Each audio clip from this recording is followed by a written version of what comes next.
Di dalam nama Tuhan Yesus Kristus, firman yang hidup itu, kami sudah berdoa mengucap syukur. Semua jemaat yang siap diberkati pagi hari ini bersama saya, kita katakan amin. Beri tepuk tangan yang terbaik buat Tuhan Yesus. Silakan duduk. Tuhan berkati kita sekalian pagi hari ini. Baik Bapak Ibu Saudara yang terkasih di dalam Tuhan, pagi hari ini kita akan belajar firman Tuhan di bawah satu tema, jangan takut dimusuhi karena kebenaran. Tema pada kesempatan pagi hari ini adalah jangan takut dimusuhi karena kebenaran. Bapak Ibu Saudara yang terkasih di dalam Tuhan Yesus Kristus, hari-hari ini Saudara, kalau kita memperhatikan di semua lini kehidupan, ada banyak-banyak orang Kristen yang Saudara Tuhan tempatkan ada di sana. Tetapi sangat disayangkan karena ada begitu banyak orang Kristen yang tidak berani menyatakan kebenaran, tidak berani berbicara kebenaran, tidak berani menunjukkan kebenaran di tengah-tengah dunia yang gelap ini. Bapak Ibu Saudara yang terkasih di dalam Tuhan, ada berbagai alasan yang menyebabkan orang tidak mau Saudara menyatakan kebenaran. Tetapi alasan yang paling mendasar yang sering kali ditemui adalah orang takut dimusuhi. Orang takut Saudara ditinggalkan. Orang takut Saudara tidak ada orang yang mau mungkin mendukung dia, atau tidak ada orang yang akan Saudara dekat dengan dia. Sehingga ada begitu banyak orang Kristen yang berani sekali Saudara untuk tidak mengatakan kebenaran demi supaya sebuah keakraban, demi supaya dapat diterima, demi supaya orang Saudara dapat memberikan sumbangsinya kepadanya, atau juga dapat berteman dengan lebih baik. Saudara yang terkasih dalam Tuhan, sebenarnya pilihan yang seperti itu adalah sebuah pilihan yang salah. Karena orang Kristen seharusnya berani menyatakan kebenaran. Sebab Saudara, kita diminta untuk di mana saja mengatakan kebenaran, menyatakan kebenaran, entah apapun resikonya. Alkitab ingin supaya Saudara dan saya hidup di dalam menyatakan kebenaran. Saudara yang terkasih di dalam Tuhan Yesus Kristus, banyak orang yang Tuhan tempatkan sebagai pejabat-pejabat negara, ada duduk di pemerintahan, Saudara memegang jabatan-jabatan yang Saudara profesional, yang luar biasa. Tetapi di sana justru mereka berkompromi dengan dosa. Di sana mereka bermain dengan dosa. Mereka takut Saudara untuk bicara sesuatu di atas kebenaran, karena takut nanti cepat mungkin diganti, atau nanti tidak ada orang lagi yang dukung pada periode yang akan datang. Dan masih banyak lain lagi yang Saudara membuat orang-orang itu tidak berani menyatakan kebenaran. Di dalam kehidupan sehari-hari pun demikian, Saudara. Tadi saya bicara dalam lingkup pemerintah. Dalam hidup sehari-hari juga banyak orang suka berkompromi dengan kebenaran. Karena apa? Saudara, misalnya dalam rumah tangga ada suami istri, ada anak-anak, ya takut jangan sampai nanti kita pun rumah tangga tidak bertahan, ya, karena saya tidak setuju dengan ketidakbenaran. Saya suka bicara apa adanya, saya suka bongkar dosa. Nanti rumah tangga, nanti suami lari kasih tinggal, nanti istri lari kasih tinggal, nanti anak-anak lari kasih tinggal, orang tua nanti tidak mau lagi perhatikan hidup saya karena saya bicara kebenaran di atas kebenaran. Saudara terkasih dalam Tuhan, itu juga seringkali ditakuti oleh banyak orang Kristen. Sehingga ada banyak suami yang kompromi. Saudara, kalau istrinya tidak hidup di dalam kebenaran, tapi dia tidak berani untuk mengatakan kebenaran. Ada banyak saudaraku istri-istri kompromi, meskipun suaminya tidak hidup di dalam kebenaran, tetapi saudara, dia juga tidak berani mengatakan kebenaran. Ada banyak orang anak-anak saudaraku juga tidak hidup dalam kebenaran, tetapi orang tua takut untuk bicara kebenaran kepada anak-anak, karena takut nanti anak-anak jangan sampai balik marah lagi, balik lawan kita lagi, dan lain sebagainya. Sebaliknya juga ada banyak anak-anak tidak berani mengatakan kebenaran karena takut nanti orang tua usir dari rumah dan lain sebagainya. Nah saudara, hidup kekristenan tidak boleh demikian. Kita justru harus takut kepada Tuhan. lebih di atas segala manusia yang ada di bawah kolong langit ini. Ada amin? Saudara yang terkasih di dalam Tuhan Yesus Kristus, saya ingin mulai dengan satu pembacaan teks Galatia pasal 4 ayat yang ke-16. Mari kita perhatikan teks ini dan kita baca bersama-sama di dalam hitungan ketiga. Galatia 4 ayat 16. 1, 2, 3.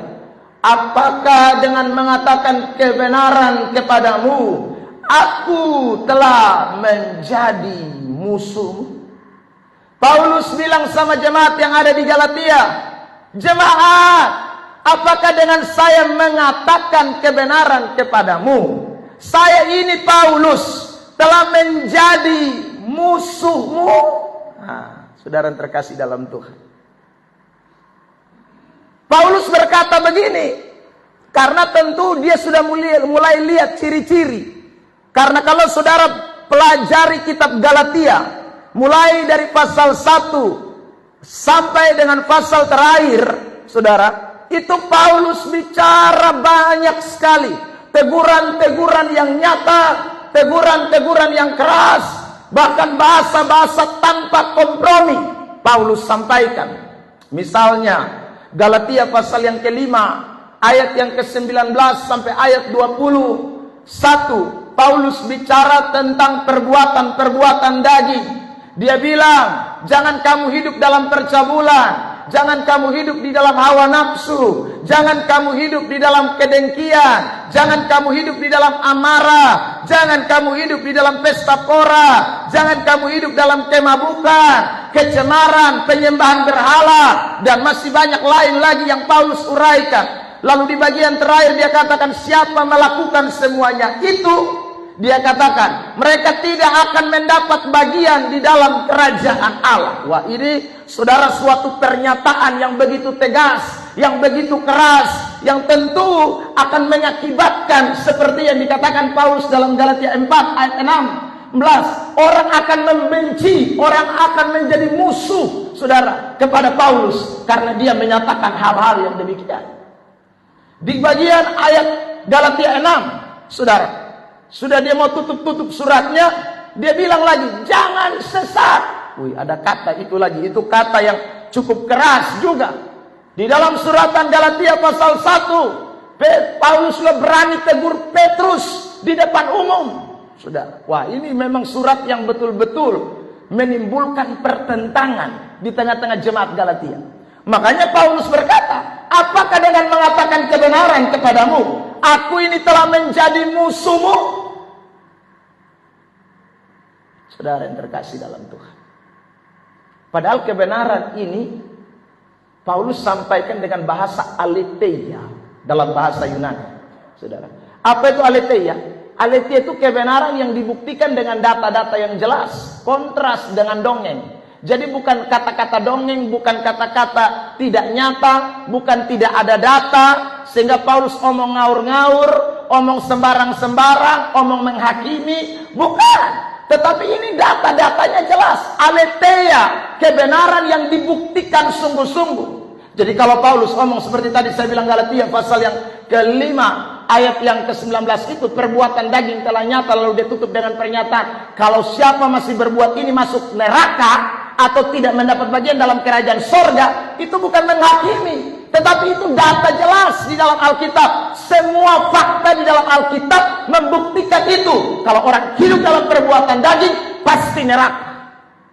Jadi bukan menghakimi, karena ada ayat di dalam Alkitab, ada kebenaran di dalam Alkitab yang mengatakan demikian.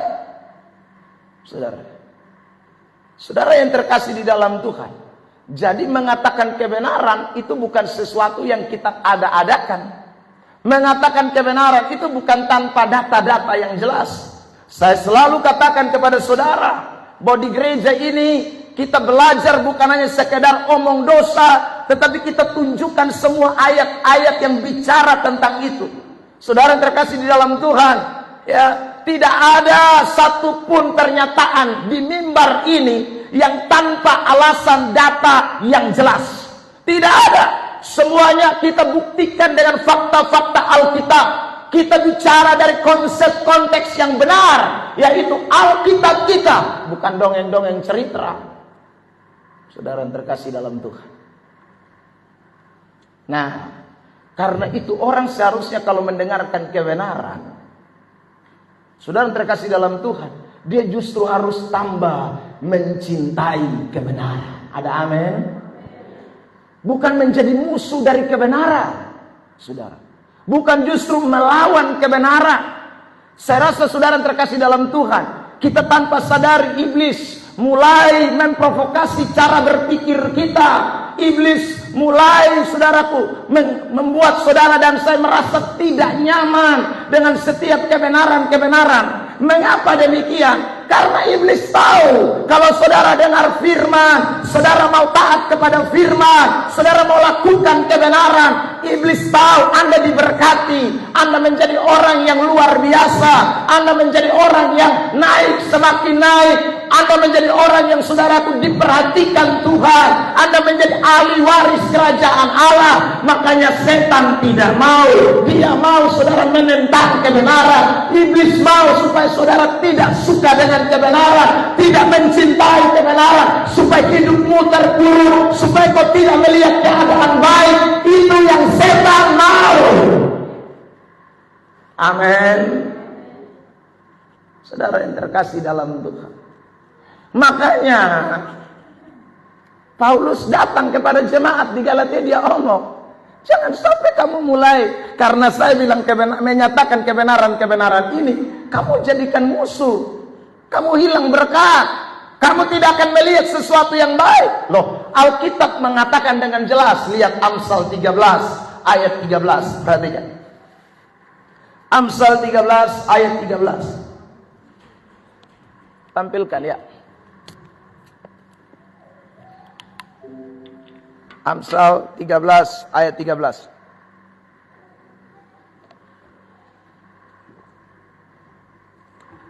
Siapa meremehkan firman, ia akan menanggung akibatnya. Tetapi siapa taat kepada perintah akan menerima balasan. Ada amin? Oh, ini omong firman Tuhan. Siapa remehkan firman, ia akan menanggung akibatnya.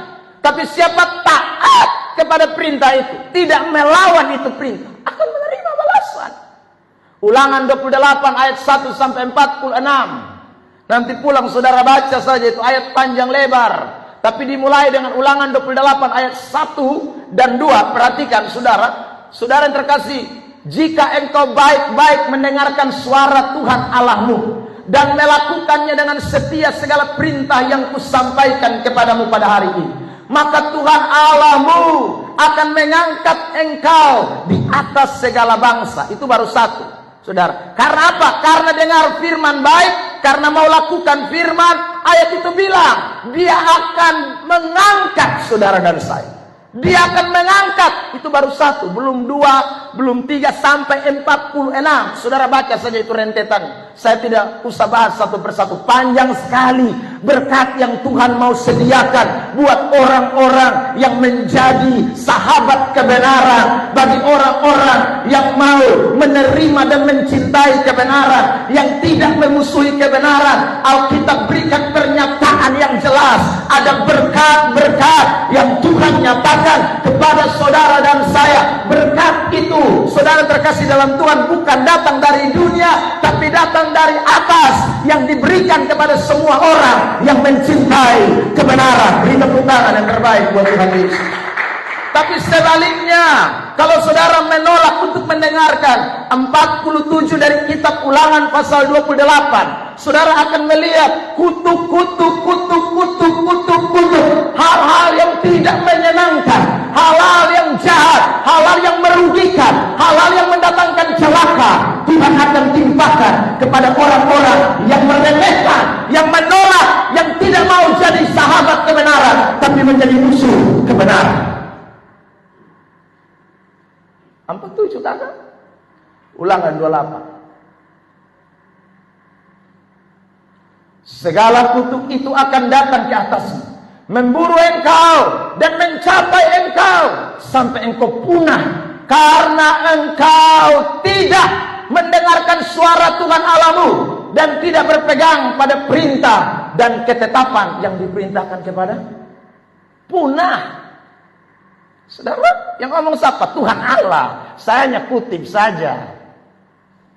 Ini Tuhan Allah yang ngomong. Tapi ada banyak orang Kristen tidak takut. Berani sekali mau jadi musuh kebenaran. Saudara terkasih dalam Tuhan, punah. Itu ayat bilang. Habis, selesai. Dan seterusnya. Saudara bisa baca apa saja yang firman Tuhan katakan. Makanya, jangan saudara dan saya menjadi musuh kebenaran. Jangan. Saudara, justru anak-anak Tuhan, orang-orang percaya yang rindu diberkati Tuhan, yang rindu seperti ayat 1 tadi sampai seterusnya saya tadi bilang itu, saudara yang terkasih dalam Tuhan, kita semua tambah hari tambah cinta kebenaran, tambah hari hidup di dalam kebenaran, tambah hari melakukan kebenaran, tambah hari mendukung kebenaran, dan saudara dan saya akan melihat bagaimana kerja kuasa Tuhan itu nyata atas setiap orang-orang yang demikian. Beri tepuk tangan yang terbaik buat Tuhan Yesus Kristus. Ya. Nah, saudara, kita kembali ke slide kita. Mengatakan kebenaran yang benar. Tentu, saudara, ada dasar-dasarnya. Yang ini saya mau bagikan buat kita. Mengatakan kebenaran yang benar itu yang pertama adalah acuan dan patokan atau prinsipnya pada Alkitab. Bukan karena pengalaman rohani. Saudara, setiap orang itu punya pengalaman-pengalaman rohani. Tetapi kebenaran yang kita katakan itu bukan berdasarkan pengalaman rohani. Saudara yang terkasih dalam Tuhan. Ya. Maksudnya begini. Kalau saudara dengar khotbah-khotbah yang disampaikan pendeta hamba Tuhan, pelayan Injil, saudara yang terkasih dalam Tuhan, ingat baik-baik. Dengarlah khotbah yang acuannya bukan karena pengalaman rohani. Ya. Tetapi dengarkanlah khotbah-khotbah yang betul-betul karena mengorek ayat-ayat di dalam Alkitab. Membuktikan dengan ayat-ayat Alkitab. Pengalaman rohani itu seperti apa? Misalnya, saya saudara yang terkasih dalam Tuhan, kemarin ke Sabu, ya. Lalu setelah itu saudara, karena saya ke Sabu, saudara, lalu kemudian saya pulang gelombang besar, badai, ya. Ini saya beri contoh. Lalu saudara terkasih dalam Tuhan, misalnya kapal yang saya tumpangi itu tiba-tiba tenggelam. Ya. Dan waktu kapal itu tenggelam, singkat cerita saudara saya berdoa, Tuhan, saya rindu melayani Engkau lebih lagi. Selamatkan saya dari malapetaka ini, saudara. Maka kemudian saya selamat dari malapetaka itu. Begitu saudara saya pulang sampai di tempat ini, saya bersaksi kepada saudara. Saudara-saudara yang terkasih dalam Tuhan, saya baru saja mengalami pengalaman iman.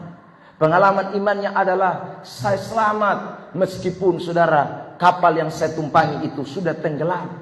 Di antara sekian banyak penumpang, saya bersyukur karena banyak yang meninggal, tetapi saya selamat.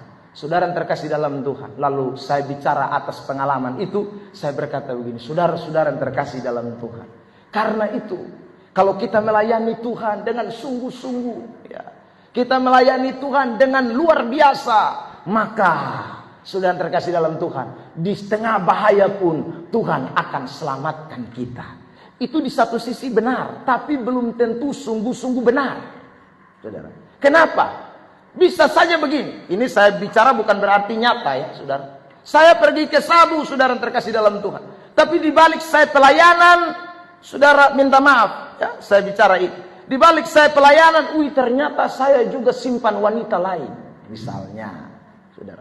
Jadi pelayanan selingkuh jalan sama-sama. Tapi karena saudara, meskipun saya pelayanan, saya selingkuh, tidak ada orang yang tahu. Saya pelayanan dan selingkuh berjalan bersama-sama. Tapi tidak ada orang yang tahu. Begitu saya selamat dan saya bersaksi, saudara, saya tidak tunjukkan saya punya selingkuh.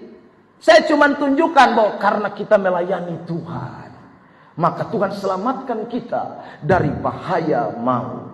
Nah, sudah padahal pengalaman yang satu mungkin saja Tuhan selamatkan saya dari maut itu supaya saya bertobat, supaya kalau pelayanan, jangan selingkuh lagi. Saudara. Tapi tidak mungkin saya bicara di depan umum tentang hal yang tidak baik itu, saudara terkasih dalam Tuhan. Apalagi dosa yang seperti itu. Nah, saudara terkasih, karena itu pengalaman rohani tidak bisa dijadikan standar. Tidak bisa dijadikan, saudaraku, acuan untuk seseorang bisa menyatakan kebenaran, mengatakan kebenaran. Acuan daripada, saudaraku, sebuah kebenaran itu adalah pada Alkitab, bukan pengalaman rohani. Bahkan Yesus pernah mendukung para ahli Taurat dalam Matius pasal 23 ayat yang pertama, kedua, dan ayat yang ketiga. Yesus dukung ahli Taurat. Ahli Taurat dan orang Farisi itu kan hidup tidak betul, saudara. Hidup kacau balau. Tapi persoalannya mereka, saudaraku, mengatakan kebenaran berdasarkan prinsip Alkitab. Maka Yesus bilang begini, jangan ikuti dia punya sikap perbuatan, dengar ajarannya. Ikuti ajarannya, karena ajarannya, acuannya benar, prinsipnya benar, Alkitab. Maka Yesus dukung sekalipun dia ahli Taurat, orang Farisi. Mari kita buktikan itu ayat Matius 23 ayat 1, ayat 2, ayat 3. Lihat, segala Matius 23 ayat 1, 2, dan ayat 3. Matius 23. Maka berkatalah Yesus kepada orang banyak dan kepada murid-muridnya, katanya, ayat 2, ahli-ahli Taurat dan orang-orang Farisi telah menduduki kursi Musa. Ayat 3. Sebab itu turutilah dan lakukanlah segala sesuatu yang mereka ajarkan kepadamu. Itu saudara lihat, Tuhan suruh ikuti.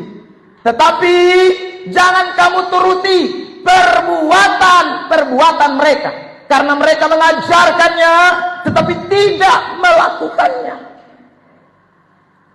Jadi kalau selagi itu khotbah prinsipnya firman Allah, saudara terkasih dalam Tuhan, bahkan Yesus sekali lagi omong, orang Farisi pun harus didengar, ahli Taurat pun harus didengar, sekalipun dia punya perbuatan beda dengan dia punya pengajaran. Tapi karena pengajarannya prinsip Alkitab, maka orang itu harus didengar ajarannya. Ada amin? Ini agak susah. Kenapa agak susah? Orang yang perbuatan baik saja omong, orang belum tentu mau dengar. Apalagi kalau perbuatan jelek baru omong. Saudara, meskipun yang lo omong itu ayat Alkitab semua, ajaran firman semua, tapi orang tidak akan mau dengar. Padahal itu prinsip yang kita tidak boleh, acuan yang kita lakukan dalam kekristenan itu begitu. Yaitu kita jangan ikuti apa yang dia buat. Ajarannya itu menjadi penting. Kenapa? Ajarannya firman Allah. Dan saya ulang lagi, kalau orang dengar firman, sekali lagi, tidak tahu siapa saja yang menyampaikan, kalau dia dengar itu adalah kebenaran sungguh, Alkitab sungguh, benar prinsipnya, maka saudara terkasih dalam Tuhan, orang itu pasti diberkati Tuhan. Amin. Meskipun yang omong tidak diberkati, karena hidup tidak betul, ajar tapi tidak lakukan. Tetapi orang yang dengar diberkati. Makanya Yesus suruh dengar. Yesus suruh dengar. Dibandingkan dengan orang yang sudah hidupnya baik tapi ajarannya salah, Yesus suruh tidak boleh dengar. Sudah terkasih dalam Tuhan, hidupnya suci, kudus, tidak pernah bikin yang kejahatan, tapi dia punya ajaran itu lari miring semua. Nah itu Yesus bilang tidak boleh ikut. Itu yang namanya nabi palsu. Itu yang namanya ajaran sesat. Ada juga ajaran sesat model yang tadi bisa saja dia punya perbuatan jahat, hidupnya jahat, ajarannya jahat. Tapi ada yang perbuatannya baik, tapi saudara ajarannya sesat semua, ajarannya jahat semua, ajarannya melenceng dari Alkitab. Tapi hidupnya baik sekali. Saya beri contoh. Lagi viral kalau saudara yang ikut TikTok, nonton halal rohani, saudara pasti temukan pernyataan pendeta ini. Pendeta ini bilang begini, saudara-saudara, nanti di sorga ada anjing-anjing. Jadi, saudara terkasih dalam Tuhan, di sorga itu kita masih ketemu anjing di sana. Ya. Nah itu jelas itu salah, tidak ada dalam Alkitab di sorga itu ada anjing. Saudara, karena sorga tidak tampung binatang. Sorga itu hanya tampung orang-orang yang percaya kepada Tuhan. Tapi pendeta ini bilang, di sorga nanti kita ketemu anjing-anjing. Ada amin jemaat. Saya rasa orang Ambon, Manado, Batak, dan Timur akan amin lebih kencang. Kenapa? Karena bisa lanjut makan RW di surga. Saudara, itu ajaran salah. Karena di surga kita tidak makan minum. Di surga sudah terkasih dalam Tuhan tidak ada binatang. Hanya ada orang-orang percaya. Dan itu Alkitab menyatakan dengan jelas. Tidak ada satu ayat pun yang bilang ada binatang di surga. Tapi orang-orang yang sekali lagi hanya lihat dari satu sisi. Wah, ini pendeta baik. Saudara, dia buka sekolah banyak. Dia kasih sekolah orang gratis semua. Ya saudara, dia bantu orang-orang miskin. Itu baik atau tidak? Baik loh. Dia baik sekali. Tapi saudara, ajarannya melenceng. Itu persoalan. Baik sekali. Makanya saudara, kembali ke sini. Kita anak-anak Tuhan, orang-orang percaya, jangan pakai pengalaman rohani kita menjadi acuan kebenaran. Pakailah prinsip Alkitab, saudara. Loh, berarti pengalaman rohani itu buat apa? Itu cuman kesaksian. Dia tidak boleh dijadikan standar, prinsip, acuan. Tidak bisa. Bahkan jangankan tadi saya katakan selamat dari maut. Orang yang pi sorga pulang balik saja, itu juga Paulus bilang bukan jadi standar. Dia cerita sesuatu lalu kita mau terima. Galatia pasal 1 ayat 6 sampai dengan ayat yang ketiga. Mari kita lihat. Aku heran bahwa kamu begitu lekas berbalik daripada dia yang oleh kasih karunia Kristus telah memanggil kamu dan mengikuti suatu Injil lain. Injil lain yang sebenarnya bukan Injil. Hanya ada orang yang mengacaukan kamu dan yang bermaksud untuk memutarbalikkan Injil Kristus. Ayat 8. Tetapi sekalipun kami atau seorang malaikat dari sorga. Lihat itu. Sekalipun kami rasul. Ya Paulus katakan. Atau dia bilang kami dari sorga. Malaikat yang memberitakan kepada kamu suatu Injil yang berbeda dengan Injil yang telah kami beritakan kepadamu. Terkutuklah dia. Amin. Saudara lihat itu. Terkutuk Tuhan bilang. Ya. Karena lu mau pengalaman sampai sorga. Kalau lu mau rasul. Kalau lu mau nabi. Tapi kalau lu beritakan soalnya prinsipnya Injil Kristus. Bukan ayat Alkitab. Itu firman bilang lu terkutuk. Saudara. Terkutuk. Makanya saya ulangi lagi. Waktu kita mendengarkan hal-hal yang sifatnya adalah prinsipnya adalah Alkitab. Ada ayat yang omong jelas. Jangan kepala batu. Jangan melawan. Saudara terkasih dalam Tuhan. Karena apa yang dikatakan itu bukan asal cuplikan, bukan pengalaman rohani. Saya saudara terkasih dalam Tuhan sekali lagi bukan pi sorga baru saya pulang datang sehingga di neraka baru saya bilang, wih saya lihat saudara-saudara di neraka sana itu ada banyak orang disiksa karena mereka minum mabok, isap rokok dan segala macam. Lalu saya khotbah di sini, saudara terkasih dalam Tuhan dan Anda respon itu, saya rasa Anda tidak berdiri di atas prinsip kebenaran. Tapi kalau saya bilang jangan merokok, jangan berzina, jangan mabok, karena saya tunjuk ayat-ayat jelas, saudara harusnya percaya akan kebenaran. Karena suatu saat yang akan menghakimi saudara bukan pengalaman saya, tapi Alkitab yang saudara dan saya dengar. Ada amin? Harus terima. Saudara terkasih dalam Tuhan. Mengatakan kebenaran atau aletheia. Saudara, yang kedua, jangan lupakan kesatuan Alkitab. Ada saudara yang terkasih dalam Tuhan.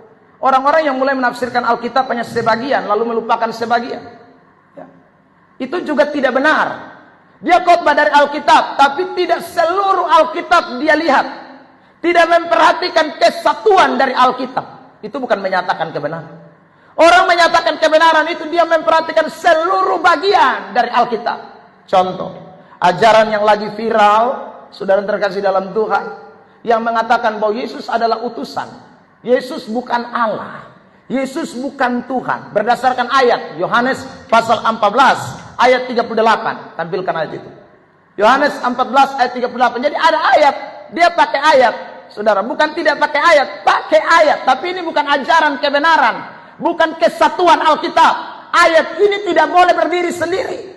Saudara, lihat. Kalau ayat ini berdiri sendiri, maka akan jadi salah. 14:28. Yohanes. Perhatikan saudara yang terkasih dalam Tuhan. Sudah? Mana?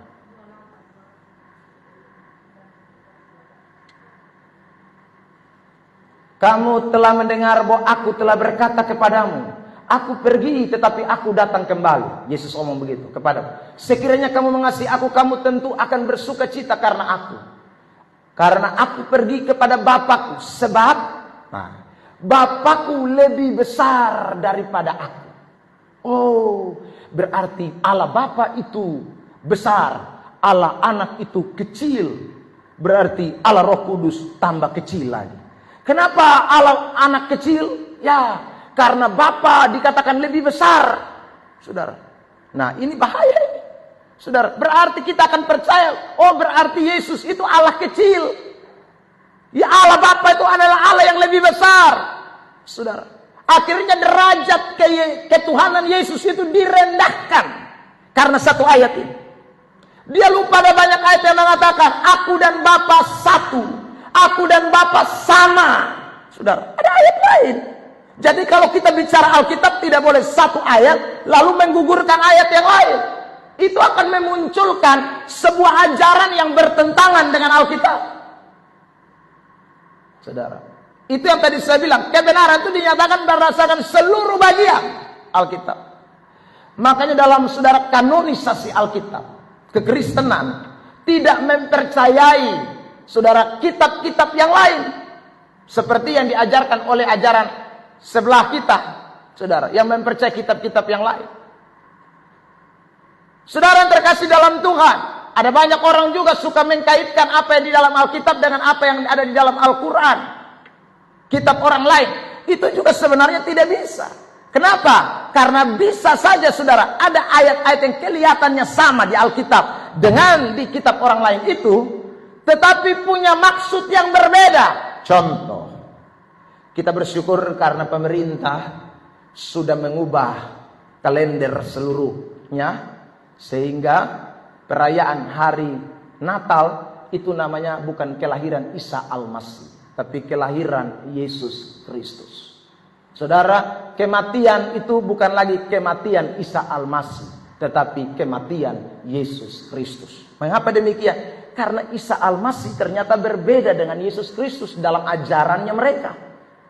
Ajaran mereka, Isa Al-Masih itu sudah tidak mati, tetapi naik ke sorga utuh-utuh. Nah, sudah terkasih dalam Tuhan. Kita punya mati, berarti Isa Al-Masih beda dengan Yesus Kristus.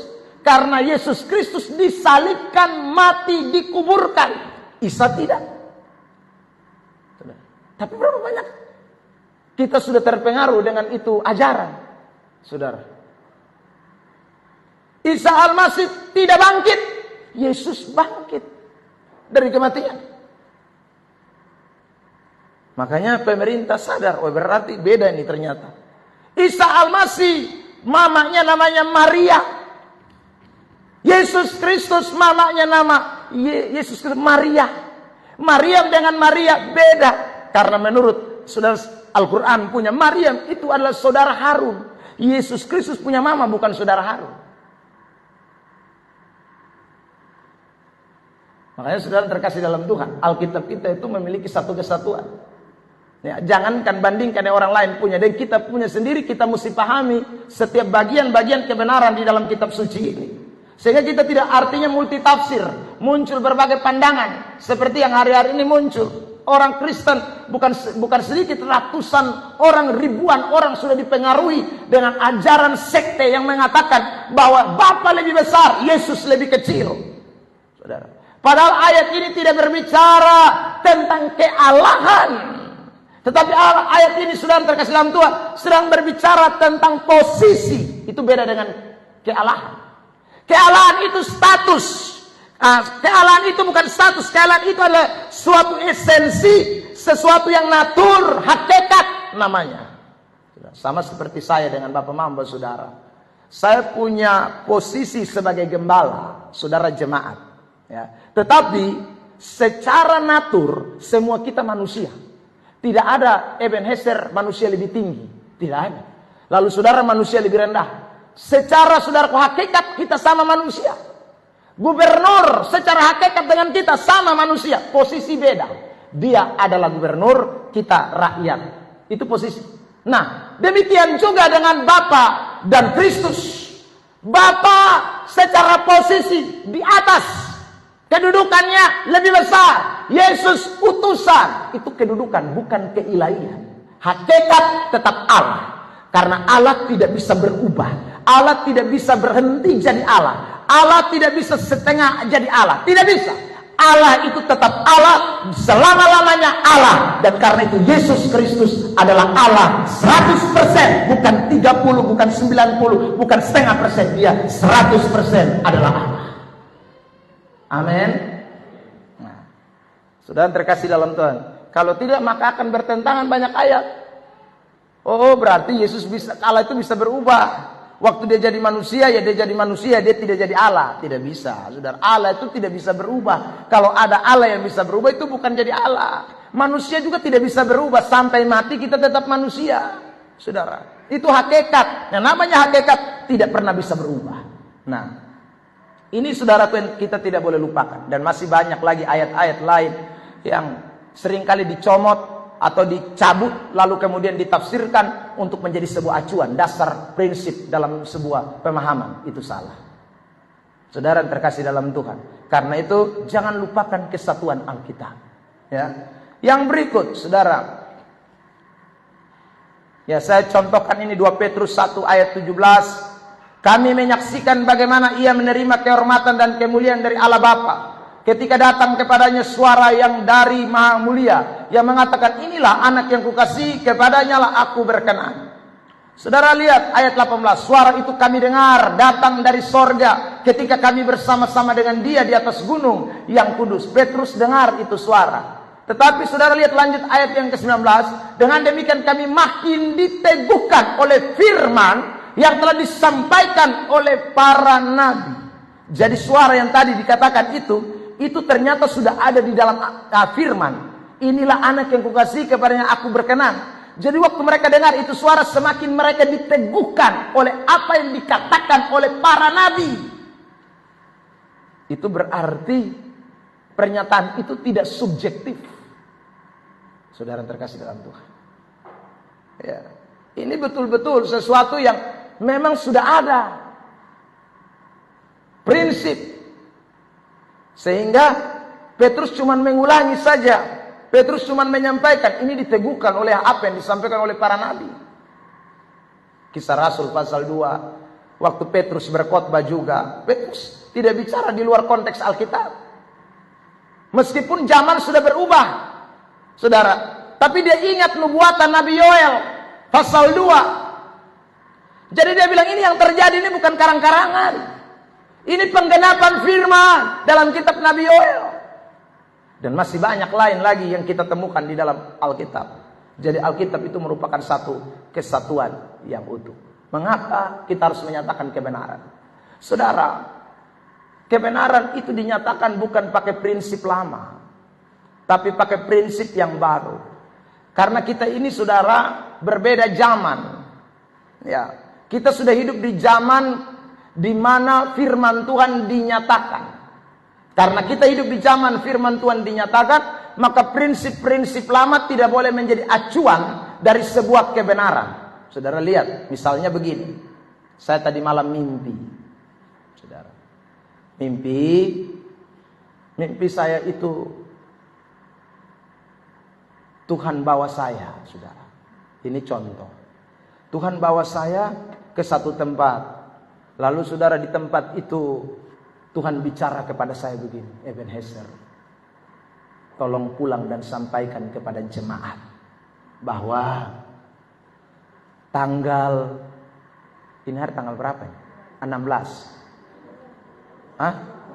17 saya salah. Tanggal 17 ini hari. Pada tanggal 17 jam 5 sore siap-siap karena saya akan datang dan menjemput kita semua. Sudah. Saya sadar dari mimpi. Lalu saya berdoa, Tuhan, apakah ini Engkau yang mengatakannya? Ya, saudara. Lalu saya pikir-pikir kali lagi, jangan sampai betul, saya tidur lagi, saudara. Lalu tiba-tiba saya mimpi lagi. Lalu bilang, kamu ingat ya, jangan lupa besok harus sampaikan di khotbahmu pada pagi hari, karena jam 5 itu saya akan datang. Saya bangun sudah dengan kepastian bahwa ini suara Tuhan. Saudara, maka pagi ini saya khotbah. Saudara-saudara dengar baik-baik. Jam 5 sebentar sore, Tuhan Yesus tadi malam sampaikan saya dalam mimpi. Mimpi itu bukan sekedar mimpi, tapi betul-betul saya mengalami perjumpaan. Saudara yang terkasih dalam Tuhan, jemaat ingat, pulang, jual semua harta bendamu. Kita semua kumpul di lapangan Nunuhena untuk menanti kedatangan Tuhan jam 5 sore. Saudara, ini prinsip lama. Ini hanya berlaku di PL, perjanjian lama. PB tidak berlaku. Saudara. Nah, kalau saya mimpi begitu, kita harus cek di PB. Perjanjian baru. Ternyata di perjanjian baru Alkitab beritahu kepada kita, masa dan saatnya anak pun tidak tahu, seorang pun tidak tahu, hanya Bapa di sorga yang tahu. Maka otomatis mimpi saya gugur. Sekalipun saya berkata mimpi saya itu ketemu Tuhan, tetap tidak bisa dijadikan prinsip, tidak bisa dijadikan patokan kebenaran. Bukan kebenaran, itu palsu pasti. Kenapa? Karena fakta di dalam perjanjian baru berbeda. Tapi saya ulang, banyak orang masih hidup PL, prinsip lama terus.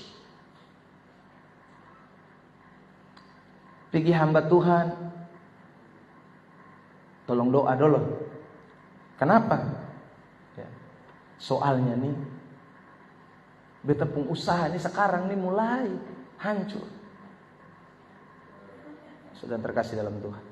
Baik, mari kita berdoa.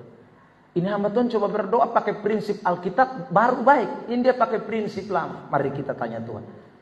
Tuhan, kami datang pada hari ini membawa anakmu ini yang usahanya belakangan ini mulai merosot dan hancur. Kira-kira Tuhan, apa yang menjadi penyebabnya? Tuhan tolong sampaikan. Baik Tuhan. Terima kasih Tuhan. Amin. Ini menurut penglihatan yang Tuhan nyatakan tadi. Dan Tuhan bicara ya, bahwa Bapak ini sedang disuangi oleh tetanggamu. Lalu ini orang bilang, Bapak saya pun tetangga itu ada 4. Satu di kiri, satu di kanan, satu di belakang, satu di muka. Kira-kira yang mana? Mari kita tanya lagi. Kita tutupan. Tuhan, tetangganya ada 4. Di belakang, kiri, kanan, muka. Ya. Kira-kira yang mana Tuhan? Baik. Nah, Tuhan mulai bicara lagi. Ini Tuhan bilang yang di samping kiri. Bapak betul tidak yang di kiri? Kenapa? Soalnya yang di kiri itu saya punya saudara kandung. Mati. Ya itu saudara. Ya kita cek lagi. Bapak, apakah benar yang di kiri? Soalnya di kiri itu saudara kandung. Ini bahaya saudara. Tapi ada banyak orang masih percaya kebenaran yang begini, yang pakai prinsip lama. Kebenaran yang Alkitab sampaikan, dia tidak mau terima. Kebenaran yang Alkitab nyatakan, dia tidak mau terima. Kalau ada hamba Tuhan berdoa dan bilang begini, mari kita berdoa, Tuhan. Ini usaha bangkrut, terima kasih Tuhan. Alkitab berkata, kamu punya usaha mulai bangkrut karena kamu tidak setia dengar firman. Ulangan pasal 28 mengatakan demikian. Ya, pasal 28 mulai ayat 45. Kalau pada hari ini kamu tidak mendengar dan melakukan apa yang dikatakan Tuhan, maka kutuk akan datang kepadamu. Itu hamba Tuhan. Saudara, itu baru betul. Karena Alkitab. Dia bilang, Bapak, tapi firman yang mana yang saya langgar? Mari kita berdoa, tanya Tuhan. Bapak Tuhan, Engkau nyatakan, dia jujur memang ada banyak kesalahan, pelanggaran, tapi dia mau tahu Tuhan, berapa banyak pelanggaran yang dia lakukan. Tuhan nyatakan. Ini Tuhan bilang, kamu seperti Ananias dan Safira yang mulai mengambil apa yang menjadi hak milik Tuhan. Itu firman jelas. Oh betul, saya minta ampun, betul Tuhan. Ya, oh ada lagi ayat yang mengatakan, seharusnya kamu mengutamakan Tuhan di atas segalanya. Carilah dahulu kerajaan Allah, maka semuanya akan ditambahkan kepada Matius 6 ayat 33. Tapi kamu selama ini tidak cari Tuhan lebih dulu. Kamu lebih utamakan ini, kamu lebih utamakan itu. Makanya Tuhan izinkan usahamu merosot. Itu betul. Alkitab yang bicara. Itu ayat Alkitab. Saudara terkasih dalam Tuhan, itu yang kita harus pakai. Prinsip kebenaran yang kita harus pakai. Bukan prinsip bicara, mimpi, dan lain sebagainya. Itu prinsip lama. Dan sudah lihat in teks. Ibrani 1, ayat 1 mulai. Setelah pada zaman dahulu, Allah berulang kali. Dan dalam berbagai cara berbicara kepada nenek moyang kita. Dengan perantara nabi-nabi. Setelah. Itu berarti sudah selesai. Zaman dulu. Itu yang Allah pakai berbagai cara untuk berbicara kepada nenek moyang kita dengan perantara nabi-nabi. Tapi sekarang, maka pada zaman akhir ini, Ia telah berbicara kepada kita dengan jemaat sambut yang telah Ia tetapkan sebagai yang berhak menerima segala yang ada oleh Dia. Allah telah menjadikan alam semesta. Jadi zaman ini Allah berbicara kepada kita lewat siapa? Anaknya. Siapa anaknya? Yesus Kristus. Siapa Yesus Kristus? Allah. Siapa dia Allah Yesus Kristus itu? Dia firman. Itu artinya Alkitab ini adalah standar kita untuk kita benar apa yang menjadi prinsip daripada Tuhan. Amin. Ya. Lah, tapi Pak Pendeta bagaimana? Apakah nubuatan itu tidak betul? Apakah penglihatan itu salah? Ada ayatnya. Saudara terkasih dalam Tuhan, lihat 1 Tesalonika 5 ayat 20-21. Dan janganlah anggap rendah nubuat-nubuat. Ujilah segala sesuatu dan peganglah yang baik. Uji. Uji dengan apa? Firman lagi. Ujinya. Jadi nubuatan tidak bisa diuji dengan nubuatan. Mimpi tidak bisa diuji dengan mimpi. Saudara. Atau dengan pengalaman-pengalaman yang lain. Tidak bisa. Harus diuji dengan firman Allah. Amin. Jadi saudara jangan mimpi habis. Saudara bilang begini, Tuhan kalau ini mimpi benar, sebentar itu saya bangun.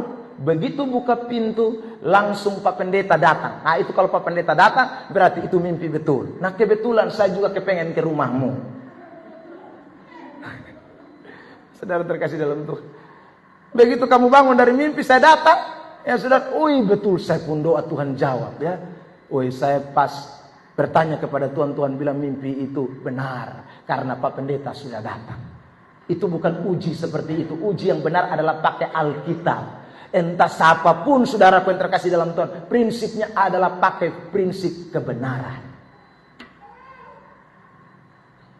Ada seorang anak muda berdoa minta jodoh.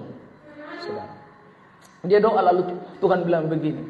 Waktu kamu bangun pagi dan laki-laki pertama yang masuk ke pintu pagarmu, itulah dia. Sudah terkasih dalam Tuhan. Dia bangun pagi, dia tunggu siapa yang masuk dulu. Ternyata kambing embe-embe. Uji itu bukan pakai begitu. Uji itu pakai firman. Nah saudara, Tuhan ini jodoh saya bukan. Lihat firman. 2 Korintus pasal 6 ayat 14 mengatakan, kalau kamu janganlah bukan pasangan yang tidak sepadan. Terang tidak bisa bersatu dengan gelap. Nah, itu prinsip Alkitab. Uji pakai itu, jangan uji pakai mimpi. Jangan uji pakai yang lain-lain. Nanti Anda salah. Nubuatan tidak boleh dianggap rendah, tapi harus diuji. Dengan apa? Dengan firman. Pegang yang baik, buang yang salah. Itu Alkitab. Sudah terkasih dalam Tuhan. Ya, karena Alkitab sudah bilang malaikat juga bisa menyamar sebagai malaikat terang. Ya, jadi jangan percaya yang lain, mesti percaya apa yang Alkitab katakan. Itu prinsip yang kita harus pegang. Mengatakan kebenaran yang benar adalah jangan memakai prinsip dongeng dan cerita-cerita fiktif lebih tinggi daripada Alkitab. Ingat baik-baik, jangan. Ya, saudara terkasih dalam Tuhan. Tapi mau bilang apa ya? Hari-hari ini nih.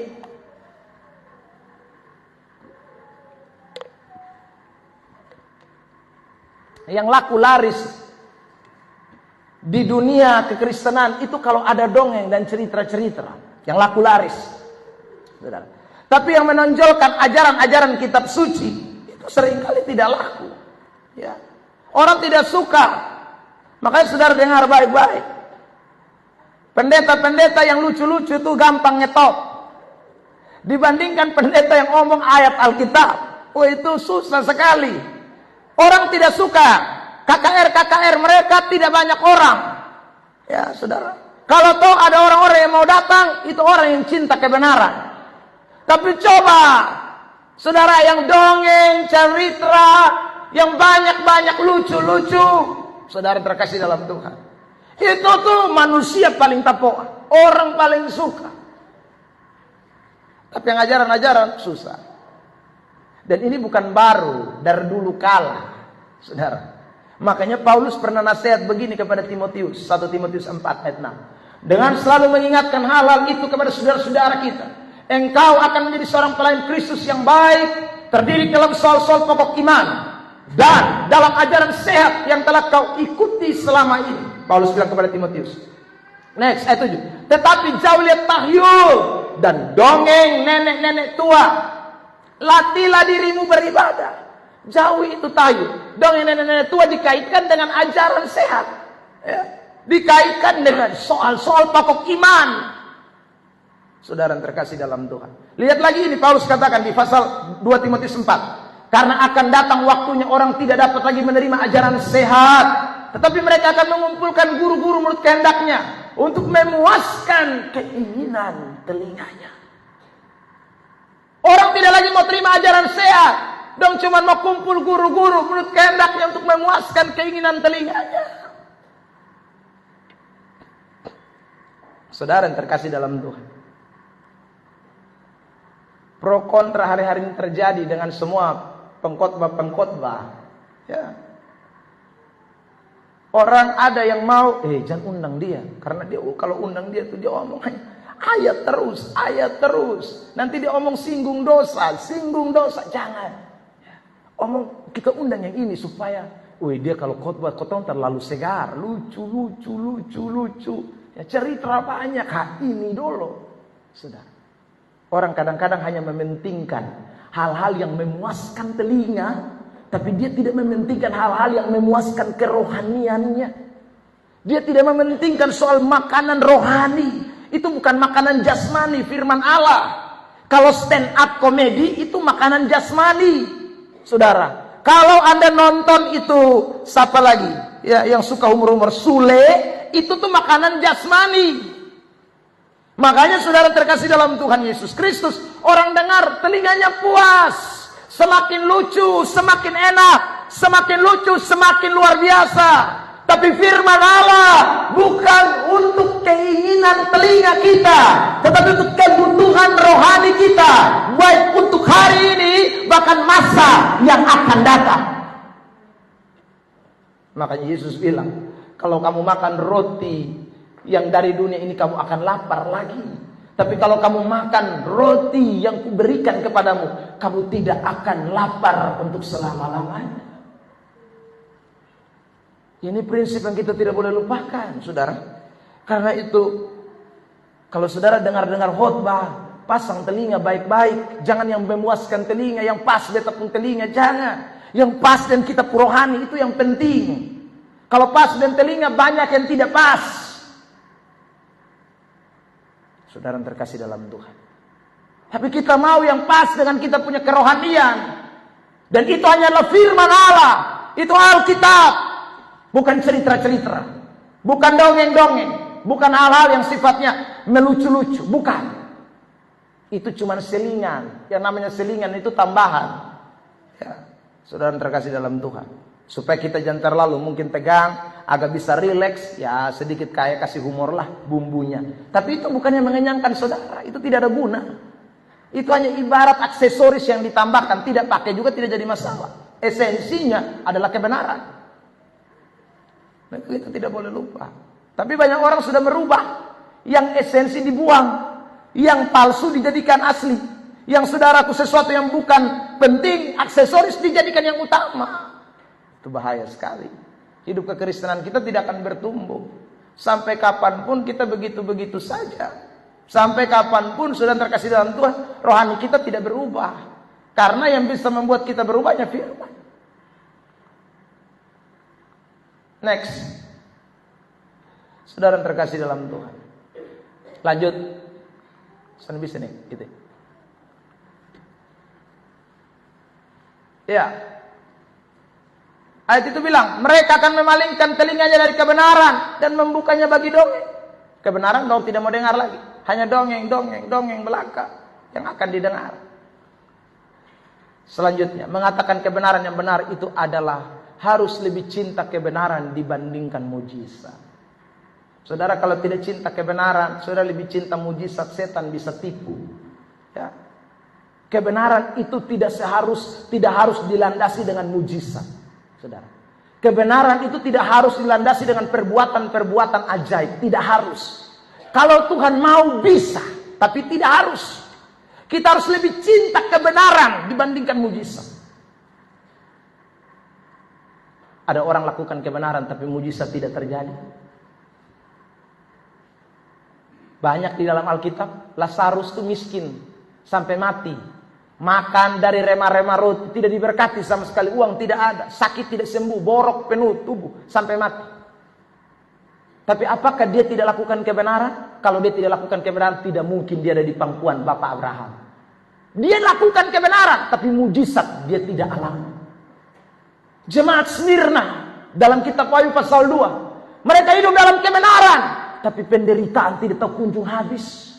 Susah, bahkan masuk penjara. Tuhan izinkan. Mujizat now. Sampai mati mereka hidup dalam penderitaan. Tapi Tuhan bilang, kamu akan ada bersama-sama dengan aku. Tuhan janji, kamu menang, kamu bukan kalah. Itu artinya mereka hidup dalam kebenaran. Sekalipun mujizat mereka tidak alami. Stefanus waktu berkhotbah dilempar sampai mati. Tidak ada malaikat yang turun lalu tahan batu-batu. Tidak ada. Diseret. Saudara, sampai mati. Tapi apakah Stefanus tidak masuk sorga? Dia pelaku kebenaran. Alkitab beri catatan bahwa sorga terbuka dan Yesus berdiri ketika saudara Stefanus dilempar batu sampai mati. Tidak ada mujizat. Saudara yang terkasih dalam Tuhan, jemaat Makedonia, jemaat yang miskin, menderita, sukar, sulit, tidak ada mujizat juga. Tapi saudara terkasih dalam Tuhan, apakah mereka benci kebenaran? Mereka orang yang mencintai kebenaran.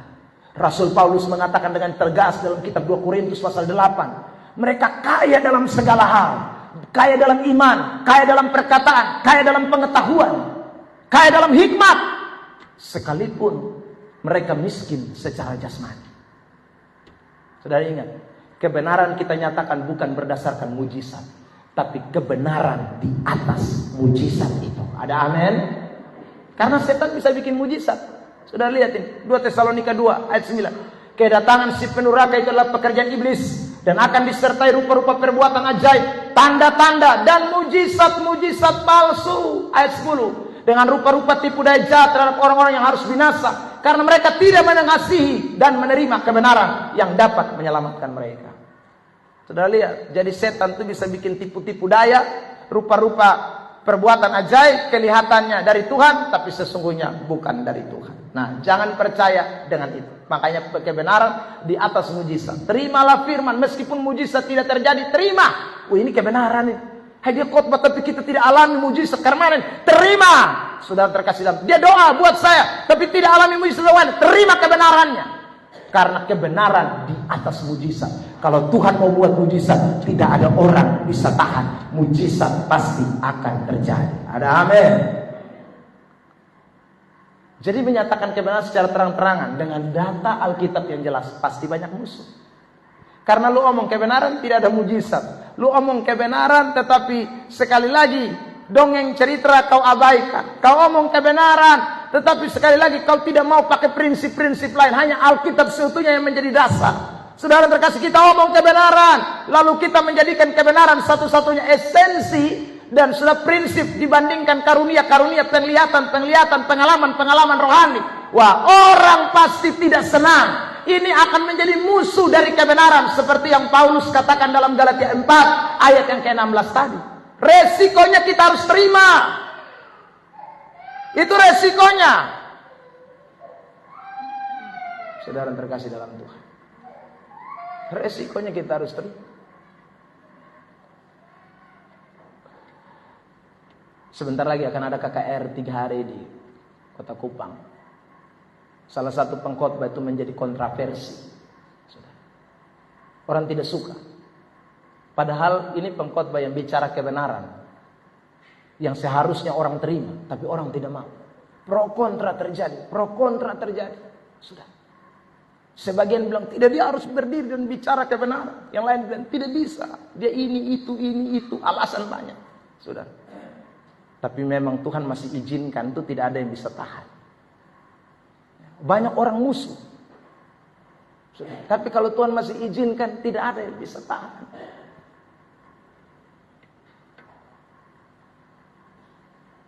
Hari ini sekali lagi, kita harus siap terima resiko kalau kita berani menyatakan kebenaran. Resiko yang pertama, orang akan berkata, kita ini seperti kacang lupa kulit. Kalau kita berani menyatakan kebenaran, ya. Orang akan anggap kita kacang lupa kulit. Kalau ada suami berani menyatakan kebenaran kepada rumah tangganya, istri kalau rasa diri pernah melakukan sesuatu, istri akan menyatakan, "Woi bapak ini sone sayang beta lai." Padahal untuk sebuah kebenaran.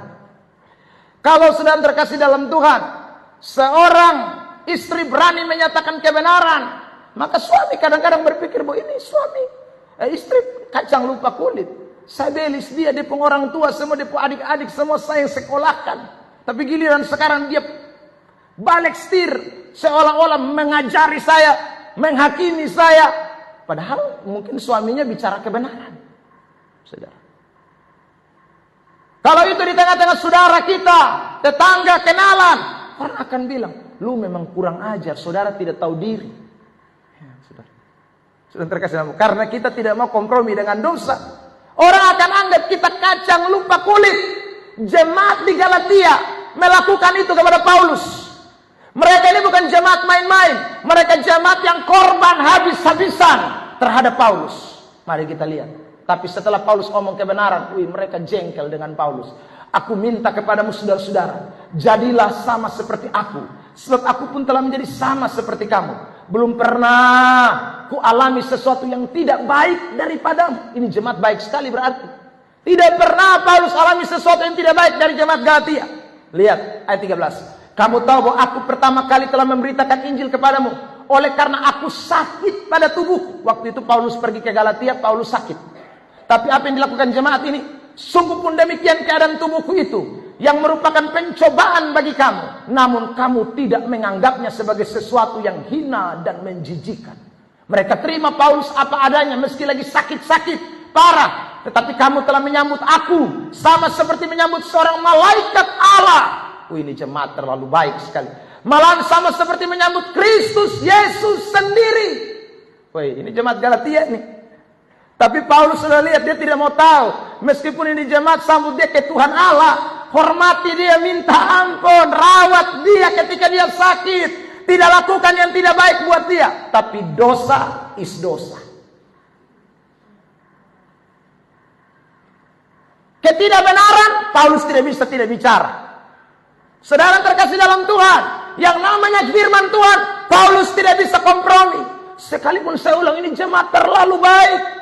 Bahkan bukan hanya itu. Mari kita lihat ayat 15. Betapa bahagianya kamu pada waktu itu. Dan sekarang di mana bahagiamu itu? Berarti sekarang mereka sudah tidak senang dengan Paulus. Dulu mereka senang sekali. Ya. Karena aku dapat bersaksi tentang kamu bahwa jika mungkin kamu telah mencungkil matamu dan memberikan kepada. Sampai mata dong berani kasih kepada Paulus. Ini jemaat terlalu baik. Tapi sudah lihat ketika Galatia ditulis, jemaat ini kehilangan kebahagiaan. Mereka sudah tidak suka lagi Paulus. Mereka tidak menyambut lagi Paulus seperti seorang Kristus yang datang. Seperti malaikat dari surga. No! Mereka kesampingkan Paulus. Mereka justru lebih percaya orang lain yang datang beritakan Injil. Padahal Injil itu adalah Injil palsu. Paulus dijadikan apa? Musuh kebenaran. Paulus dijadikan musuh. Dianggap kaulah kacang lupa kulit kau. Ya, kurang ajar. Dulu lu sakit datang lu parah-parah. Kotongnya rawat lu.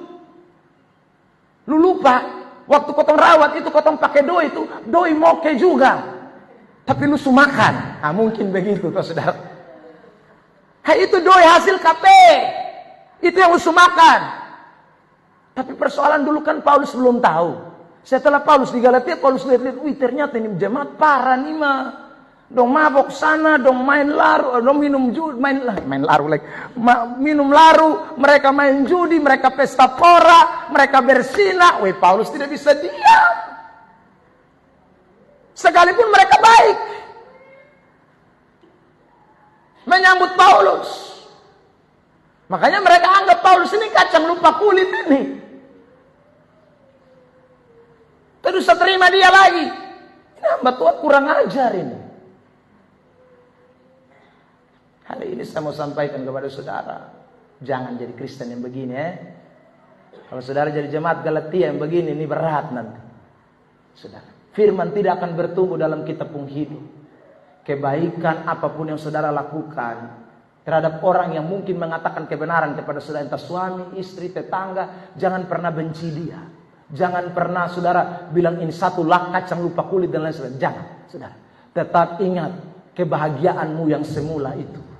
Karena saudara, kebenaran itu segalanya. Ada yang lebih parah lagi saudara. Mereka anggap bahwa Paulus itu sebagai alat setan. Padahal Paulus omong kebenaran. Tapi mereka anggap sebagai dia alat setan. Paulus ini setan supake dia nih. Dulu dia tidak begini, mas sekarang dia foy. Dia ini kayaknya setan pakai dia. Dari mana itu kalimat? Saudara terkasih dalam lihat ayat 16 ini. Apakah dengan mengatakan kebenaran kepada aku telah menjadi musuhmu? Kata musuh di sana dipakai kata ekros yang artinya iblis atau setan. Jadi mereka anggap Paulus setan. Jadikan musuh, jadikan setan. Kata Paulus menyatakan kebenaran. Ini kata ini muncul di sini. Musuh yang menaburkan benih lalang ialah iblis. Jadi apa yang Paulus taburkan itu mereka anggap benih lalang. Itu setan yang tabur. Ya saudara. Yang Paulus bilang jangan sesat. Yang Paulus bilang harus saudaraku jangan menyalahgunakan kemerdekaan. Dalam Galatia 5 ayat 13. Lalu Galatia 5 ayat 19 yang tadi saya katakan. Jangan lakukan perbuatan-perbuatan dosa. Dong anggap itu taburan benih lalang. Setan yang tabur, iblis yang tabur, bukan Tuhan yang pakai Paulus. Saudara terkasih dalam Tuhan Yesus Kristus. Karena telinga mereka memang sudah tidak mau terima kebenaran. Maka mereka anggap Paulus sebagai ekros, iblis, setan. Saudara terkasih dalam Tuhan. Dan yang terakhir, ketiga, pasti dibenci. Kata musuh di sana dipakai kata saudaraku ekros, arti keduanya dari ekros itu selain saudaraku iblis atau setan, ekros itu juga muncul di dalam teks yang lain yang berarti musuh yang membenci. Lihat ayat ini. Untuk melupakan kita dari musuh-musuh, itu dipakai kata ekros. Kita dari tangan semua orang yang membenci kita. Jadi ekros itu dikaitkan dengan membenci. Saudara yang terkasih dalam Tuhan, resiko pasti ada demi kebenaran. Saudara yang terkasih dalam Tuhan, ini ayat yang tadi saya sudah singgung, Kisah 7:5-4, waktu Stefanus disambut dengan gertakan gigi, ya, menyeret dia sampai dia mati, ayat yang ke-59, ya, saudara. Kejadian 37, saya kasih contoh juga Yusuf. Yusuf itu kan tidak bisa tenang di rumahnya. Dia lihat dia pun kakak bikin jahat, dia lapor. Dia lihat dia pun saudara-saudara yang lain, Ruben bikin jahat, Yakub bikin jahat, Ruben bikin jahat, saudara Simeon bikin jahat, dia tidak tenang, dia mesti lapor. Saudara, dia lapor karena dia tidak suka dengan ketidakbenaran, dia tidak kompromi. Meskipun akhirnya apa? Dia dibenci. Dibenci dia, tambah dibenci, makin dibenci, akhirnya kasih masuk di sumur, bunuh dia. Hari ini kita semua dengar ini firman.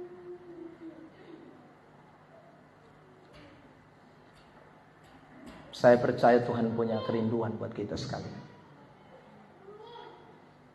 Khotbah ini sebenarnya saya diminta oleh Pendeta Mel. Kata Mel kalau minta itu selalu kasih syarat. Bapak nanti khotbah begini, kakak nanti khotbah ini ya. saudara, tentang ini ya, saudara. Jadi sebentar ini saya akan khotbah ini juga di sana, saudara. Tapi saya doa tadi malam saya bilang Tuhan, kebutuhan Amazing Grace kiranya juga menjadi kebutuhan glow of love. Bahwa kami semua ingin menjadi orang-orang yang mencintai kebenaran di atas segalanya. Kami semua ingin menjadi orang-orang yang bukan menjadi musuh kebenaran, tetapi kami semua menjadi orang-orang yang mencintai kebenaran. Karena ketika kami mencintai kebenaran, ada berkat spesial yang Tuhan nyatakan kepada kami semua. Beri tepuk tangan kepada Tuhan Yesus Kristus. Kiranya Tuhan berkati kita, sehingga saudara akan menjadi Yusuf-Yusuf yang diangkat Tuhan. Ya saudara, saudara menjadi Paulus-Paulus di akhir zaman yang luar biasa, dipakai Tuhan dengan dahsyat. Sekalipun banyak orang tidak senang, tapi Paulus sampai hari ini menjadi tokoh favorit di dalam perjanjian baru. Karena dia menulis kurang lebih ada 13 kitab. Saudara, Paulus menjadi rasul-rasul yang benar-benar lebih daripada rasul-rasul yang lain. Kenapa? Karena dia menjadi seorang yang sungguh-sungguh berani menyatakan kebenaran. Mari semua kita bersyukur buat firman Tuhan. Saya undang pemain musik maju ke depan. Haleluya, terima kasih Tuhan.